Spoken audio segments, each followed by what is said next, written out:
Semakin berkembangnya dunia internet, maka semakin banyak pula manusia yang mulai kecanduan media sosial.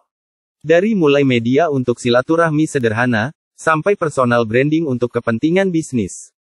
Dari mulai yang sifatnya receh, sampai yang super penting. Media sosial memang ibarat pedang bermata dua. Di satu sisi manfaatnya sangat besar, namun di saat yang sama bisa menjadi malapetaka. Sudah banyak pihak telah membahas dan memperingatkan soal dampak positif sekaligus negatif media sosial dewasa ini. Tapi ada baiknya pula jika bahasan tentang postingan media sosial ini kita ulas kembali. Inilah postingan yang dihindari orang cerdas untuk diunggah ke media sosial. Yang pertama, masalah keluarga. Sering mengunggah masalah keluarga ke media sosial akan memperlihatkan kita tidak profesional dan punya sifat buruk. Kenapa? Karena bisa dianggap orang lain jika kita senang menyebarkan aib keluarga sendiri. Sadar atau tidak sadar, postingan masalah keluarga di media sosial akan merusak reputasi diri sendiri di mata teman-teman, keluarga, atau orang lain yang juga berada di media sosial tersebut. Yang kedua, posting rencana-rencana besar. Orang-orang cerdas memproteksi dirinya untuk memposting rencana-rencana besar yang dipunya. Kenapa? Karena hal tersebut masih sebatas rencana. Meski sudah ada fitur filter pertemanan, pada kenyataannya media sosial tidak melulu berisi orang-orang yang satu pemahaman dengan kita.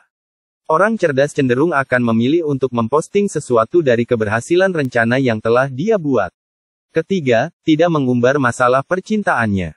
Kita tentu sering melihat terutama anak-anak muda yang sedang kasmaran atau mabuk cinta, status atau story-nya isinya pacar terus. Orang cerdas sangat selektif dengan postingan jenis yang satu ini. Bukan sepenuhnya tidak boleh. Hanya saja jika masalah percintaan terlalu diumbar di media sosial, banyak efek buruk yang bisa didapat.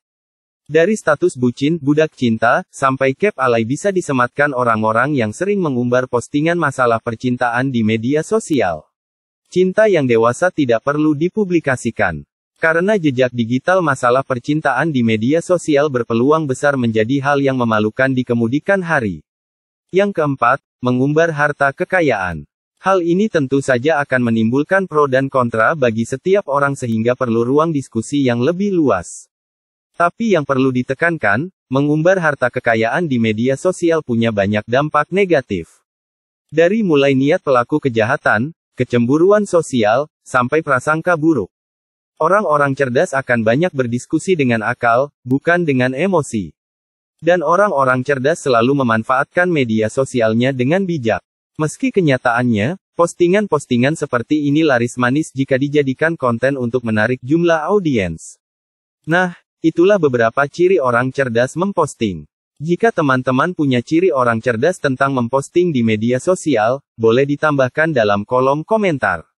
Semoga bermanfaat. Terima kasih. Mohon dukungannya. Like dan subscribe ZA Mode. Terima kasih.